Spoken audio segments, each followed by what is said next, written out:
Good morning. This is Daybreak on Citizen Television. Before I take the account of my panelists in the studio, let's take a look at the numbers in terms of what the day means for refugees across the world on Tuesday next week in an event that will be led by the United Nations. But of course, key stakeholders are countries that host refugees across the world, though our focus is here in Kenya and the Greater Horn of Africa region. Now, the theme for the year 2023 will be Hope Away from Home, a world where refugees are always included. And inclusion or inclusivity is going to be part of our discussion here on the broadcast as to the integration process of the refugees in the host countries. Now, every minute, 20 people leave everything behind. This is to escape war, persecution, or terror. And there are several types of forcibly displaced persons, as the UN lists under the United Nations High Commission for Refugees. Now, a refugee or refugees is someone who fled his or her home or motherland and country owing to a well-founded fear of persecution because of his or her race, religion, nationality, membership in a particular society or social group, or political opinion. Now, the UN also classifies refugees as, according to the United Nations under 1951 Refugee Convention, as many refugees who are in exile to escape effects of natural or human-made disasters across the world. And of course, there are different categories and different problems that apply to different parts of the world.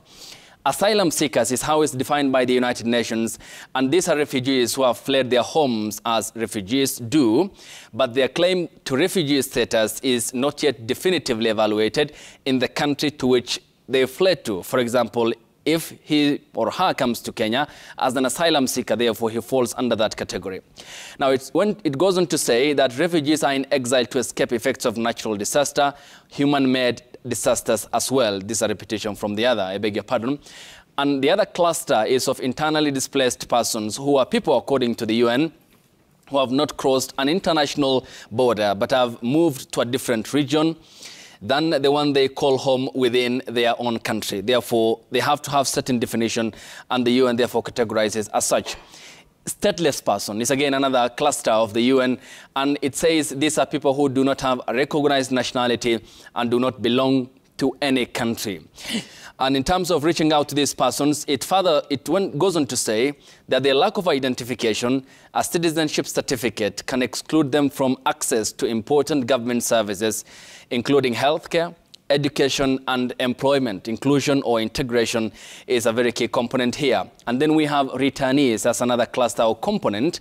And these are former refugees who return to their own countries of region or regions of origin after time in exile. That's after probably, say, political stability, government is restored, and there is political order. Returnees need continuous support, the UN says, and reintegration assistance to ensure that they can rebuild their lives at home. Now, this is what the UN needs in terms of reaching out to people who have been forcibly displaced or any of the cluster or demography that I've mentioned, $10.2 billion in reaching out to them, education, healthcare, and integration into the society. It's on this note we bring in and take the account of our patriot, Caroline Juki. She is the technical chief advisor and officer in charge for the International Labour Organization. Thank you for your time. It's all appreciated. Next to her is Jeff Savage. He is an assistant representative for protection, the United Nations High Commission for Refugees. Thank you for your time.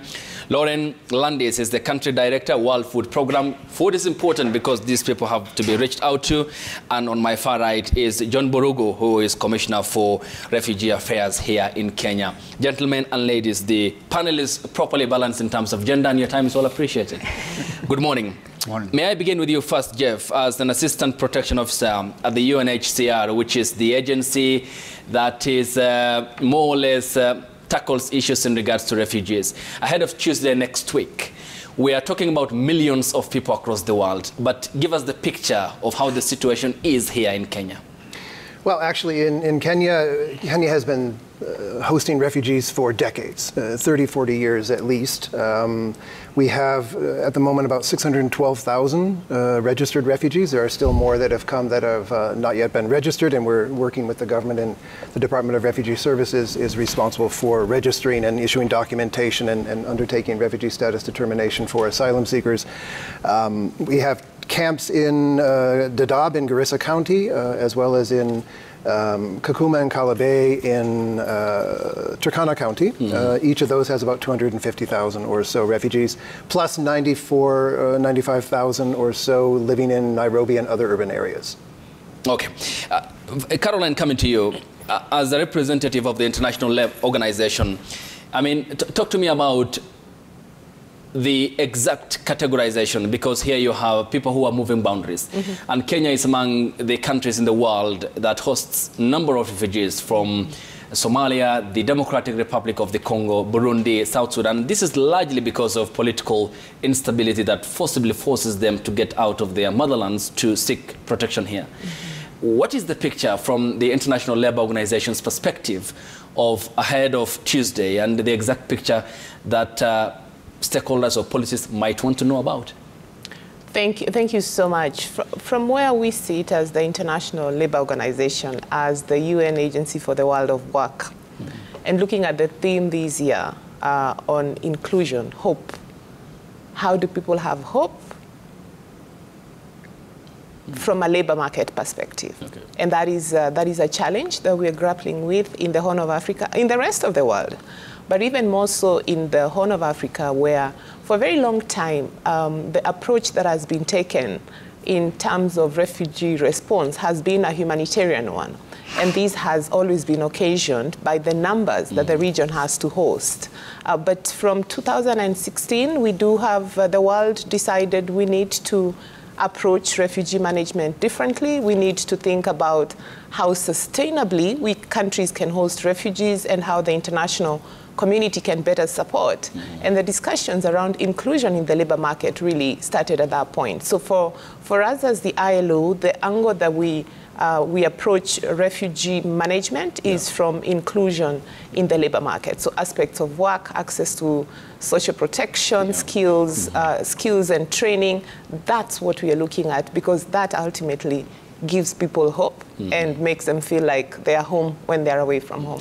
And when you talk about them working to be productive members of course, the host country, there is a framework to that effect, because the host country has laid down legislation. Absolutely. Is that framework of legislation supportive in a sense that it allows for easy integration of the refugees to be productive, and also in the long term pay their fair share of the nation building money that is meant to be in taxes?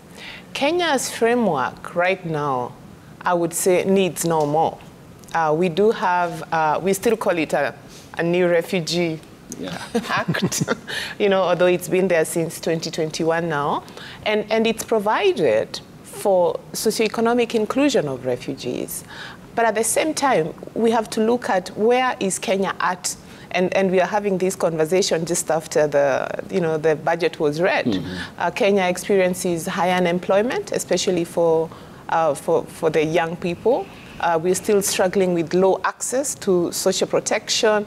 We are talking about skills mismatches. And the reality is that refugees exist in that same context. We are talking about high levels of informality in Kenya.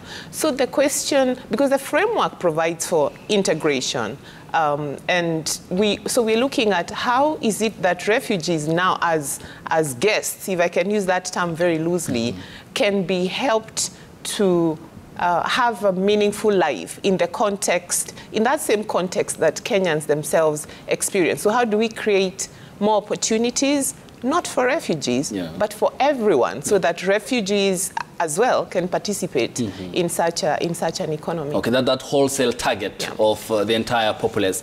Lauren, coming to you, I mean, talk to me about the role of the World Food Programme, WFP, at the moment as we speak, in terms of supporting refugees here in Kenya.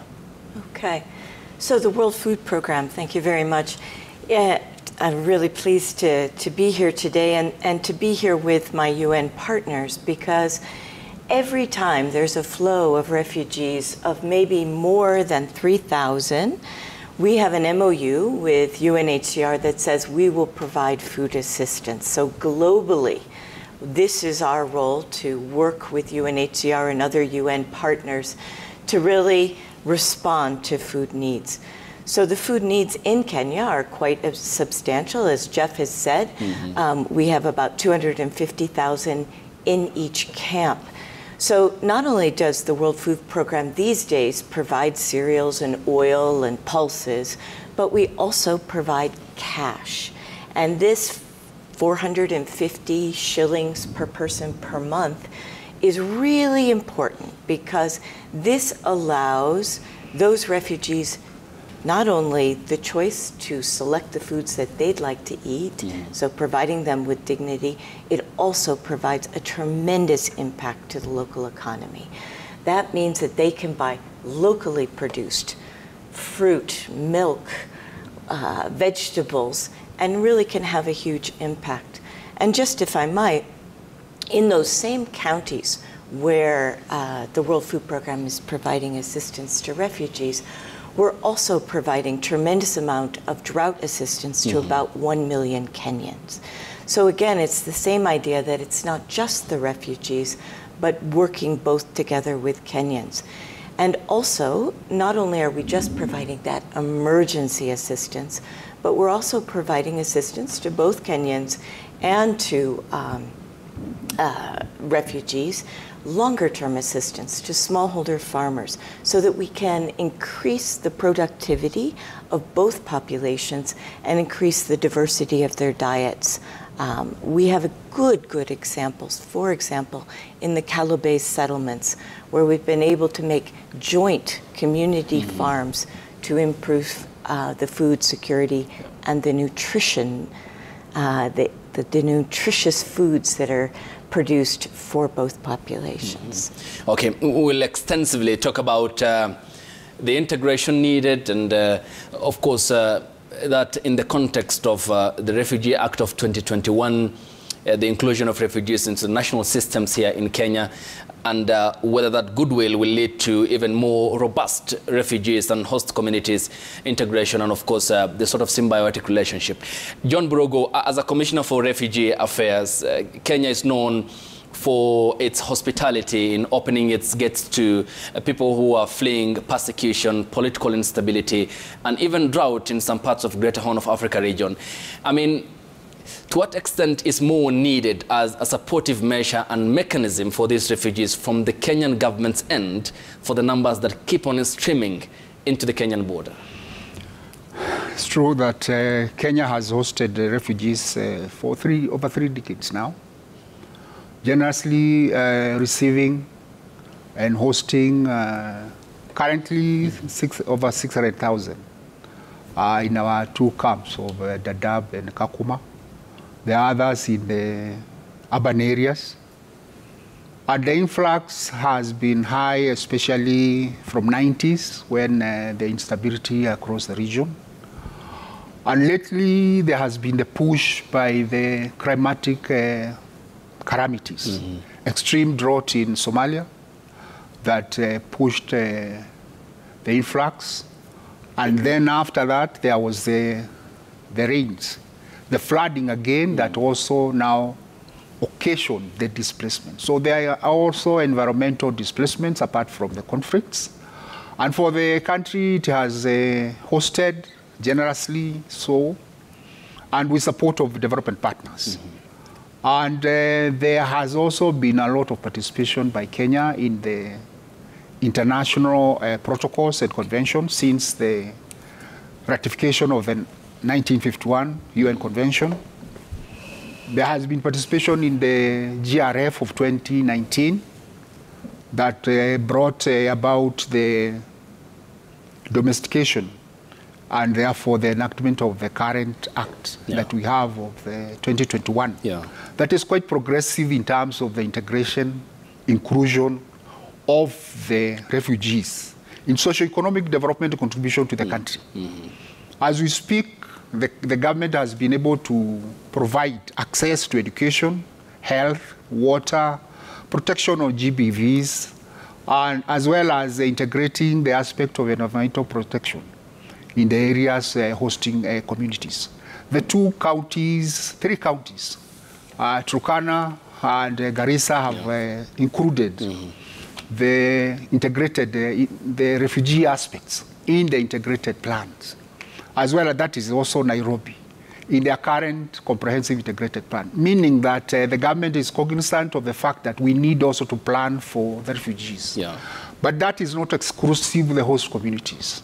There has been tension, of course, where there has been apparent marginalization of the host community, and towards moving to ensure that there's durable solution, where the host community is also integrated. We move from the current policy of encampment into integrated policy, into integrated settlements, and the government came up in 2022 with a plan called Marshall Plan, which we are now calling Shirika Plan. The Shirika Plan is where we will have integrated settlements, incorporating the host communities, both together with the refugees enjoying and accessing services, as well as having a complementary programs where development partners are chipping quite a lot in terms of enhancing skills of the refugees, for employability, as the ILO has mentioned, the aspect of certifications. If you are a plumber or masonry or a nurse in your previous country, but could not come along with your certificates, the UNICEF has a program where they are taking you through NITA and TVETs, so that then you are recertified, accredited, and therefore your competition and employability opportunities as a refugee or asylum seeker are enhanced. So the government is working towards that. Jeff, coming to you, because he mentions the Shirika Plan here, and briefly, its implementation is in line also with the Refugee Act of 2021, along with the Comprehensive Refugees Framework, which is CRRF, and the upcoming Shirika Plan that he has mentioned, which seeks or looks forward to having the sort of gelling between the host communities and the refugees. I mean, in terms of the operations and the practicality of this and the country in general, what's the view from the UNHCR, which is the UN agency mandated with the needs of the refugees across the world with regards to what the government officers mentioned in regards to integration and gelling under the Shirika Plan? Yeah, thanks. The Shirika Plan is super exciting. We as UNHCR and my partners here on the table as well are all very keen to work with the government to implement this plan, and we're happy that the government has come up with this plan themselves, and we are here to support them. Essentially what the plan is to look at transitioning, as the Commissioner said, transitioning from refugee camps to integrated settlements, where refugees and members of host communities would live together, benefit from inclusion in national services, so education, healthcare, social protection, but also benefit from programs aimed at facilitating self-reliance. As Caroline said, inclusion in the labor market is super important for refugees to become self-reliant. So we're looking at how we can help refugees and members of host communities become more self-reliant. And that's the key element of the Marshall Plan. Is it's not, I'm sorry, the Shirika Plan, which is the new name. It used to be called the Marshall Plan, sorry about that. But the key element of it is it's for both refugees and Kenyans, and equally benefiting from these programs. But looking at how we can support them to become self-reliant through education, vocational training, access to microfinance programs, and working together with ILO and other partners to really find solutions through economic development. What the plan really is essentially the Comprehensive Refugee Response Framework in action, and linked to that is the Global Compact on Refugees, which has 4 main elements. 1 is easing the burden on host countries and host communities. 2, facilitating access to self-reliance for refugees and for the communities that are hosting them. 3, looking at how we can find third country solutions through resettlement, complementary pathways, finding solutions for refugees in third countries, and then finally looking at how we can support communities in countries of origin to receive refugees once they are able to voluntarily repatriate and be able to return and reintegrate sustainably through education, healthcare, access to jobs, access to infrastructure, and other things. So looking at this Shirika Plan, it's very impressive and something that I think is a model that can be used in other countries across the region and across the globe. And the element that I think is most important to talk about today is the fact that it does provide economic improvement for refugee hosting areas. So the idea is to bring in investment by development partners, by the private sector, to create jobs. And when refugees work, just like when Kenyans work, they earn money, they spend that money. They spend that money in the local economy. They pay taxes. So under the Refugees Act 2021, refugees are meant to pay taxes. So we're looking at how we can help refugees through proper documentation to be able to get work permits, to get Kenya Revenue Authority PINs, to be able to pay taxes and contribute back to the society that has welcomed them for, as I said, for more than 30 years. Okay, and of course going forward we'll be talking about the plan, for example, by the UNHCR, the government of Kenya and Somalia, the tripartite agreement, and then in terms of the repatriation, the voluntary aspect of it, and children who are born here in Kenya but from refugee parents, their rights, in terms of citizenship, what happens next. I mean, there are a lot of explanations that need, and the refugees who are watching this broadcast want to understand, not only from the Horn of Africa region, but also at large, since Kenya is one of the countries known for its hospitality towards refugees in the world. This is Daybreak. The hashtag on Twitter is Daybreak. The SMS code is 22422 at Citizen TV Kenya and at Ayub Abdikadir. When we get back from the break, we proceed with the discussion here on the broadcast and expand further on some of the needed solutions on going forward, the policies that ought to be friendly and tailored towards the needs of refugees here, not only in Kenya, but also across the world ahead of Tuesday next week. Stay tuned.